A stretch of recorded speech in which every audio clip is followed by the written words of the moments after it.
your notebooks and everything at your desk, because we're going to do some really good thinking together today, and I think we need to be hands-free so we can really focus. Okay?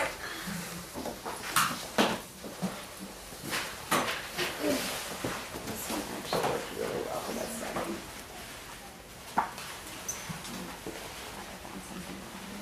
How is everybody? Good. So let's just do a quick reminder. Could you point to the person that you talk to when you're on the carpet? Make sure everybody has a partner. If you don't have somebody that's your partner, you two are partners? You two are partners? Do you have a partner, buddy? You can be his partner? That would be great. Look, do you have a partner behind you too? So maybe you could be a group of 3? Okay, that sounds good. Okay. Eyes this way. Is there anyone who feels like they don't know who they're supposed to talk to? Good? Okay. So, you know, I told you, I saw a lot of you last night at Girl Scouts. You know, remember how I was talking about how busy my life is all the time, like you guys are too? And usually my life is busy because my kids' lives are busy. And I was telling you how much I love to read, and I've got to find good books fast. And you remember me telling you how sometimes I read a book review, and I think, that person doesn't know what they're talking about. And I go, and I just move on. You remember that? And then I told you sometimes I read a book review, and I'm like, oh, this person knows what they're talking about. They're writing with a lot of authority. I believe them. And then I'll read the book. Like, I have to make very careful decisions about what I read. So I was thinking more about that last night because I had another busy night. And I'm still in search of a book. I haven't found one yet. So I was reading some more book reviews, and I came across an one, and I came across one that really thought, ooh, this person knows what they're talking about. And I was asking myself some questions like, what makes this one better? And you know what I discovered? It's the way the writers put the sentences on the paper. Some writers write simple, boring sentences. And some writers write big, impressive sentences that make you think, whoa, they're pretty smart. You know what the word impressive means? Like if you're impressed by something, you think it's really great, okay? And so I was like, why are some sentences simple and boring and some sentences big and impressive? And I realized there's a trick to that I could teach you, okay? And so today what we're going to talk about is we're going to start talking about some strategies that you can use as writers to write those big, impressive sentences that will catch your reader's attention, okay? And so the first strategy that we're going to talk about is linking together. You know when you have an opinion about something? And we're going to talk about how can you link that opinion with the evidence into one big, impressive sentence instead of having lots of simple, boring sentences. So can I read something to you? So listen to this. Here's how it might sound if it's just sort of like a bunch of simple, boring sentences. I'm going to think about Cinderella, okay? The stepmother is mean. She makes Cinderella do chores. She locks her in the attic. She doesn't let her go to the ball. So kind of 4 sentences. And by themselves, are they very impressive? No. She locks her in the attic. It's kind of not very impressive sentence, right? It's just kind of simple. She makes her do horrible chores. By itself, it's just kind of boring. But we can make one big impressive sentence if we link it together. Tell me if you like this better. The stepmother is one of the most evil characters ever because she locks Cinderella in the attic and makes her do horrible chores. Doesn't that sound better when you read it all together instead of like, she locks her in the attic, she makes her do horrible chores? I lose interest because it sounds so choppy. You know what I mean? So we're going to link them together, and there's a special kind of word that we're going to use to do that. Okay? So tell me what my opinion was. What was my opinion that I just said? It was about the stepmother. I said she is what? She is the most evil person. Right. So we can take our opinion. Stepmother is the most evil or mean. Which one do you like? Evil or mean? Evil. I do too. It's a better word even than just mean. The stepmother is the most evil character ever. And I know yesterday you guys were thinking about facts and example and evidence to go with your opinions, right? So some facts or examples is she locks her in the attic, right? Locks in attic. These are just my notes. What was another example I said? She makes her do chores. Notice how I threw in another kind of horrible chores. So she has horrible chores. And then the last piece of evidence I had was she wouldn't let her go to the ball. No ball. Right? So if those are my notes, we can use a special word. And I bet you've used it before. The word is because. Okay? It's a word that we use to link things together. So the word because, it's called a conjunction. Doesn't that sound very fancy? Conjunction. Can you say it? Conjunction. Ooh, that's so fancy. What all that really means is it links things together. Okay? And so we're going to use the conjunction because to link our opinion and our evidence together to make a big, impressive sentence instead of lots of simple, boring sentences. Okay? And it is so easy to do. You're just going to be shocked. So you can start with your opinion, right? So if I was going to practice a big, impressive sentence, I would start with my opinion. So I would write, the stepmother is the most, what word are we using? Evil. Character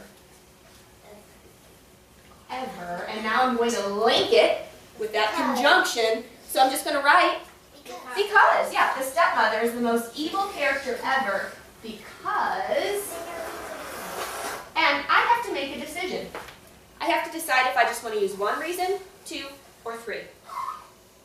Let's start with just one, okay? The stepmother is the most evil character ever because she locks Cinderella in the attic, right? Because she locks Cinderella in the attic. Okay. Do you see that I just took some ideas here instead of simple, boring, she locks her in the attic, she makes her do this. They end up sounding like this, and you get bored when you're reading because there's too many short little sentences. We put them together and we link them with that conjunction because, and we get a bigger, more complex, more impressive sentence. Did you have a thought? You could say the stepmother is the most evil character ever because she attempts to lock Cinderella in the attic. Well, that would even be more accurate and clear, wouldn't it? Because she actually gets out, doesn't she? Oh, thank you for that thought. I like that thought. Good thinking. Okay? So I just used, all I had to do was stick in because, and I linked my opinion and my evidence. Okay? How many people think they could do that? Okay? So what if I want to put two pieces of evidence? Let's think about how that might sound. The stepmother is the most evil character ever. Tell me the conjunction. Because she locks Cinderella in the attic and makes her do horrible chores. Now we even have a longer, more complex, interesting, impressive sentence, right? And what did we just have to add in there? And. Yeah. And so it's really easy to write it because you just add and. So the stepmother is the most, can you read this and say it with me, what it's going to sound like if we use two pieces of evidence? Ready? The stepmother is the most evil character ever because she locks Cinderella in the attic and makes her do horrible chores. Good job. Which one do you like better? Horrible chores. Do you like, was it one idea linked together or two? Two pieces of evidence. You like it with two pieces of evidence? Okay. And the great news is, since you are the author, you always get to make these decisions yourself. And we want them to be different. So sometimes you're going to want to put just one piece of evidence. Sometimes you're going to want to put two. That way your sentences all sound different and very impressive in different ways. And you know what? Sometimes you can do three. It's a little bit trickier, but I know it's something that you can do. Okay? We gotta when we do 3 or 4 or 5, you can get to where you do too much, you know? Like, if we started writing 6 pieces of evidence in one sentence, you're kind of like, whoa, you get lost. But if we want to do 3, the only thing that gets a little bit different is we have to start using some commas. That we used also. Okay, so let's think about this. The stepmother is the most evil character ever. What's the conjunction we're going to use? Because she locks Cinderella in the attic, and now we're doing 3. So instead of using and,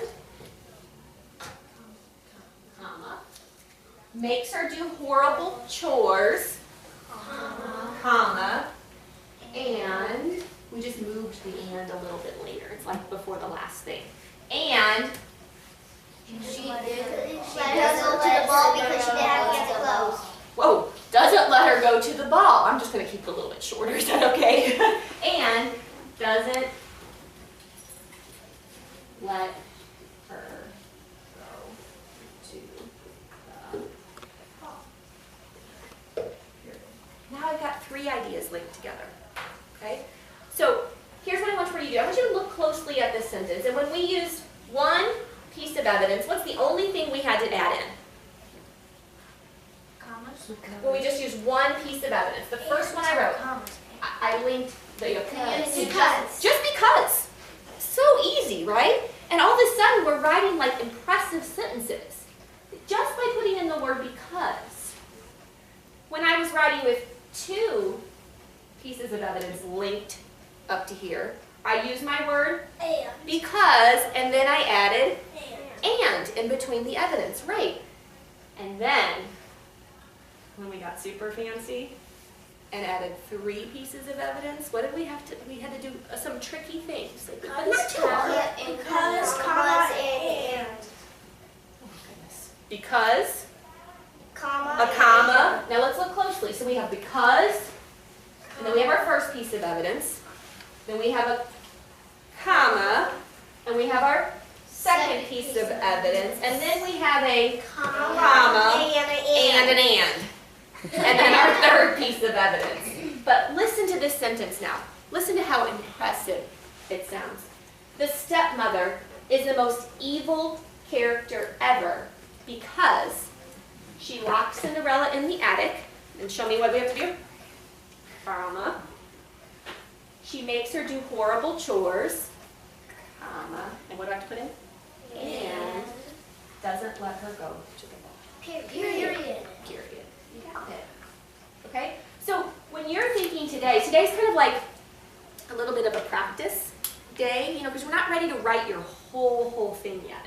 So today we're going to be doing some practicing, and I think going back to those charts that you made where you had an opinion and then you had some facts and examples that went with it, kind of like this.